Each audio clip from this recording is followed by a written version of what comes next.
거짓말의 하이라이트가 뭡니까? 아주 교묘한데요. 절대 진리라는 것은 없다.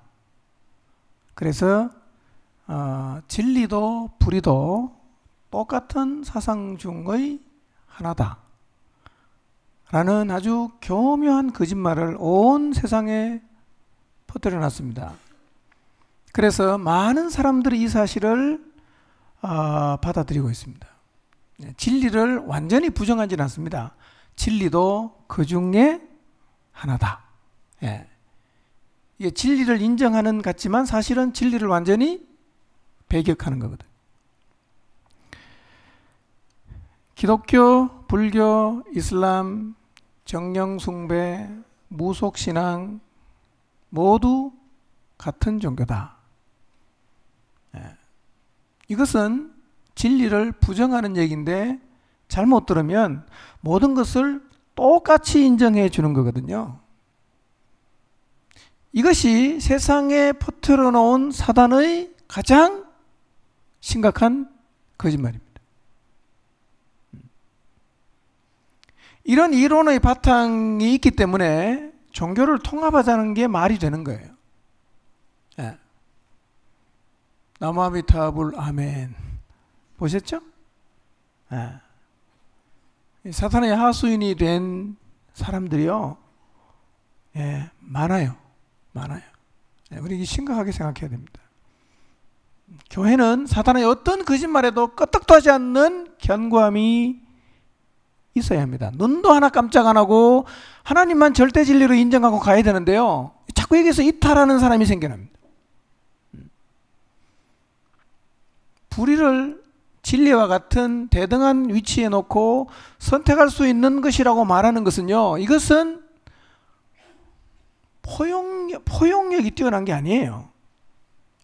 진리를 불신하는 겁니다.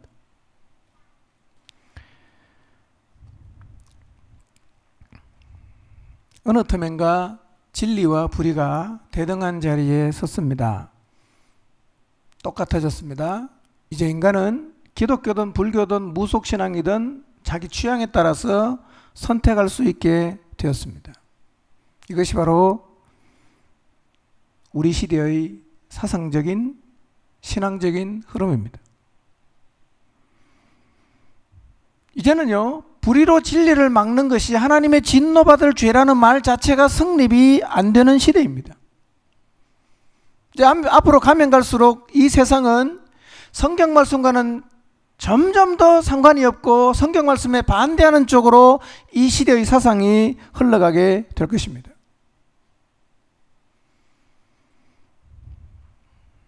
그러나 절대 진리는 존재합니다. 아멘? 불의로 진리를 막는 거짓도 분명히 존재를 합니다. 그래서 사도 바울이 로마서 12장 2절에서 이렇게 말했어요.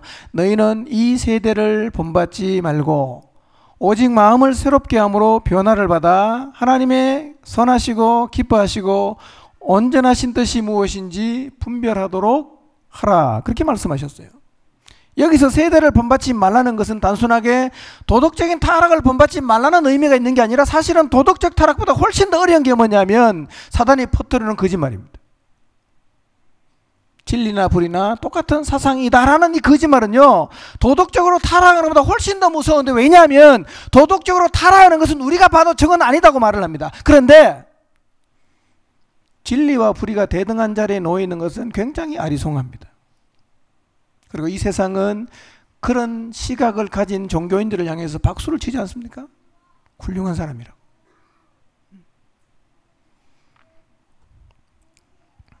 원래 성경에 보니까 마지막 때가 되면 될수록 시대가 그렇게 간다고 했으니까 이상할 건 없고, 그러나 우리가 경각심을 가질 필요는 있습니다.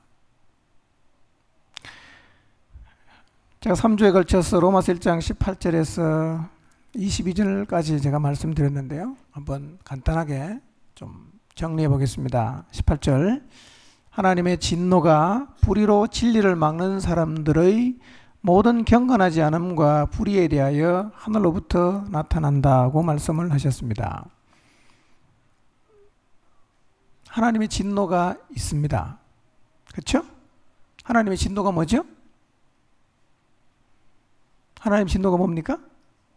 멸망 혹은 로마서 1장 32절에 보니까 사형 이렇게 말했습니다.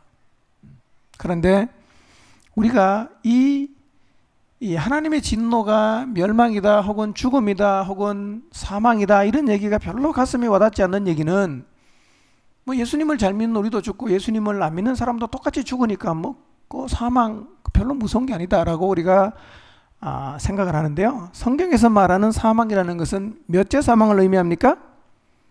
예, 둘째 사망입니다. 둘째 사망. 마지막 날 죽은 사람을 다시 다 살려내갖고 그의 행적을 낱낱이 파헤쳐서 하나님께서 그가 행한 대로 다 갚아주시는 이 둘째 사망, 영원한 불못에 던져지는 사망이 18절에서 말씀하고 있는 하나님의 진노라는 겁니다. 진노. 하나님의 진노 그거 뭐 있는지 없는지도 모르겠고 하나도 안 무섭다. 그렇게 생각하시는 사람들이 참 많이 있지만요. 세상에서 제일 무서운 게 하나님의 진노입니다. 그분이 진노하시면 그 진노는 아무도 피할 수가 없고 그분이 진노하실 때는 자비는 눈꽃만큼도 없습니다. 하나님은 우리를 사랑하시기 때문에 그 사랑을 보여주십니다. 우리를 향해서 보여주시는 하나님의 최고의 사랑이 무엇입니까? 기다려주는 겁니다. 언제까지 기다립니까? 죽을 때까지 기다려줍니다. 한 사람이 태어나서 죽는 날까지 하나님께서는 우리를 기다려줍니다. 뭐하라고? 진노를 피하라고. 죽을 때까지 못 피하면 그 사람에게는 더 이상 기회가 없습니다. 하나님의 최고의 자비는 여전히 하나님을 배반하고 반역하고 부정하는 인간들을 계속해서 기다려주는데 그가 죽을 때까지 기다려줍니다. 그러나 죽고 나면 그때는 하나님의 자비가 없습니다. 법대로 갑니다. 법대로 갑니다. 그러니 하나님의 진노는 언제 피해야 합니까? 살아있을 때 피해야 됩니다. 살아있을 때 피하라는 말은 다른 말로 표현하면 지금 피하라는 거예요. 왜냐하면 내일은 내 날이 아니기 때문에 내일은 우리가 장담할 수 없습니다. 근데 어떤 사람에게 하나님이 진노한다 그랬어요? 18절에 하나님의 진노는 어떤 사람에게? 불의로 진리를 막는 사람에게 갑니다. 불의로 진리를 막는 사람에게. 하나님의 진리를 막는 게 이게 진노받을 죄예요. 그러니 하나님이 없다, 성경이 거짓말이다, 이건요 보통 죄가 아닙니다. 보통 죄가 아니에요.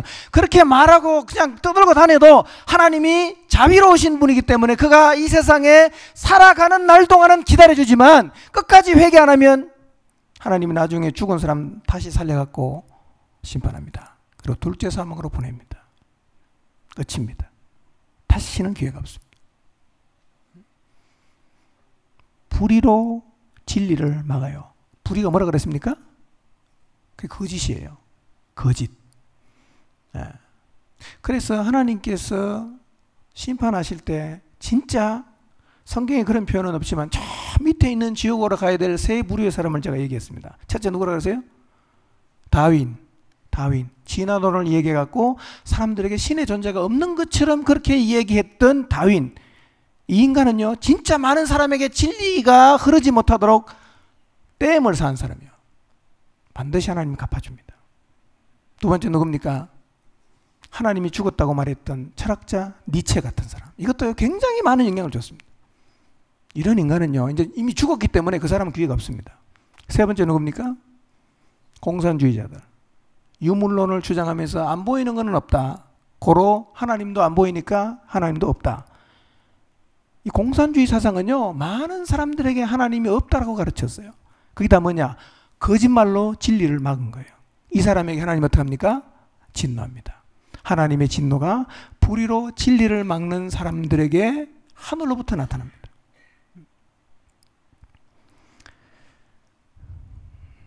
사단은 거짓말의 명수 아닙니까? 인류 최초의 사람 아담과 하와를 속였잖아요. 우리도 속입니다. 우리 시대도 속이고 있습니다. 계속 속이는 겁니다. 어디 가서 진짜인지 거짓말인지 확인하면 되죠? 진리. 이 하나님의 진리의 말씀이 한국말로 우리 손에 있다는 것은 축복 중에 축복이죠. 다 적어놨잖아. 뭐가 진리인지 뭐가 거짓말인지. 이걸 보고도 진리가 뭔지 거짓이 뭔지 분간을 못하면 대책 없지 않겠어요? 다 적어줬는데.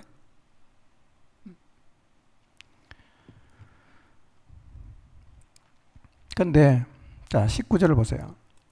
하나님의 진노는 불의로 진리를 막는 사람들의 모든 경건하지 않음과 불의에 대해서 하늘로부터 나타나는데, 진노하는 이유가 있습니다. 19절에 보니까 이는 하나님을 알만한 것이 그들 속에 보인다는 거예요. 그러니까 하나님을 믿지 않는다고 부정하는 사람도 하나님을 볼 수 있다는 겁니다. 하나님을 알 수가 있다는 거예요. 왜냐? 하나님이 자기를 보여주셨어요. 계시했다 그러죠. 하나님이 자기를 보여줬습니다. 주도적으로 하나님은 자기 자신을 이 세상에 살고 있는 모든 사람들에게 보여줬습니다. 어디에 보여줬냐? 20절에 보니까 창세로부터 그의 보이지 아니하는 것들 곧 그의 영원하신 능력과 신성은 어디에 보여집니까? 그가 만드신 만물에, 그가 만드신 만물에 분명히 보여서 다 알려졌습니다. 그렇기 때문에 하나님을 몰라요라는 말은 다 뭐예요? 핑계라는 겁니다. 오늘 제가 낮 시간에 욥에 대한 말씀을 드렸죠.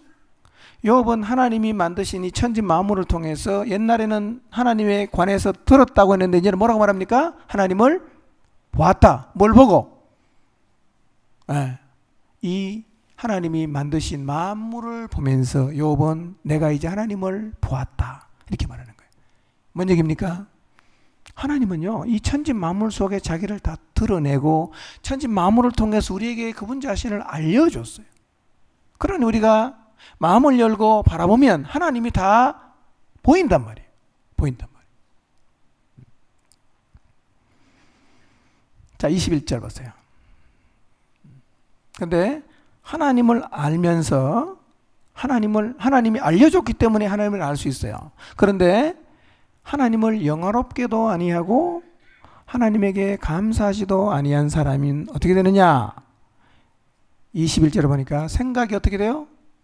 허망해지고 미련한 마음이 어두워지고, 스스로 자기가 굉장히 똑똑하고 지혜롭다고 생각하지만 실상은 굉장히 어리석어져서 어리석은 행동을 하는데, 그 어리석은 행동이 23절부터 32절까지 기록되어 있습니다. 그래서요, 하나님을 아는 우리가 이 세상을 살면서 하나님을 향해서 가져야 하는 두 가지 태도가 21절에 기록되어 있습니다. 첫째, 하나님을 어떻게 해야 됩니까? 영화롭게 하십시오. 다른 말로 표현하면 하나님을 영예롭게 하십시오. 이런 얘기 하잖아요. 너 집안 망신시키지 마라. 이런 얘기 하죠? 우리 집안이 보통 집안이 아니야. 너 나가서 우리 집안 망신시키지 마라. 그렇게 말하지 않습니까? 하나님을 영화롭게 하라는 말은 그런 얘기입니다. 하나님 망신시키고 다니지 말라는 거예요. 그 다음에 두 번째로 하나님께 어떻게 해야 됩니까? 우리는 감사해야 됩니다. 이 두 가지 사실을 기억하십시오. 나는 이제 하나님을 믿는 자로서 이 세상에 사는 동안 하나님의 영예에, 하나님의 이름에 먹칠을 하지 않아야지. 나는 이제 하나님께 늘 감사하면서 살아야지. 이 두 가지 사실을 가슴에 꼭 새기시기 바랍니다. 하나님을 영화롭게 하시고 하나님께 감사하는 삶을 살아가시기를 바랍니다. 그게 안 되는 순간 어떻게 됩니까? 우리 생각이 허망해지는 거예요. 하나님을 영화롭게 하지 않고 하나님을 향한 감사의 마음이 사라지면 순식간에 우리의 마음이 허망해지고 미련한 마음이 어두워집니다. 분간을 못해요. 더러워지는 겁니다. 그래서 스스로는 지혜 있다고 생각하는데 얼마나 어리석은지 다음 주에 말씀드리겠지만요, 23절 말씀 보면 맛배기로 썩어지지 아니하는 하나님의 영광을 뭐하고 바꿉니까? 썩어질 사람과 새와 짐승과 기어다니는 동물 모양의 우상으로 바꿨다는 거예요. 이건 참 기가 찬 얘기입니다. 그런데 이런 일은 오늘날도 버젓이 벌어집니다. 지식인들 가운데. 사회 지도층 인사들이 이렇게 합니다.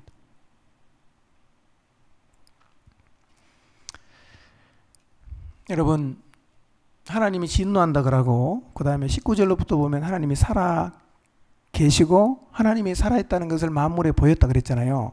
그러니까 하나님이 살아 계신다는 사실을 보여줬어요. 하나님이 살아 계신다는 사실을 확인시켰습니다. 이 얘기는 18절 말씀을 확증하는 겁니다. 하나님이 진짜 살아 계신다면 뭐가 확실히 있어요? 하나님의 진노가 확실하게 있다는 얘기입니다.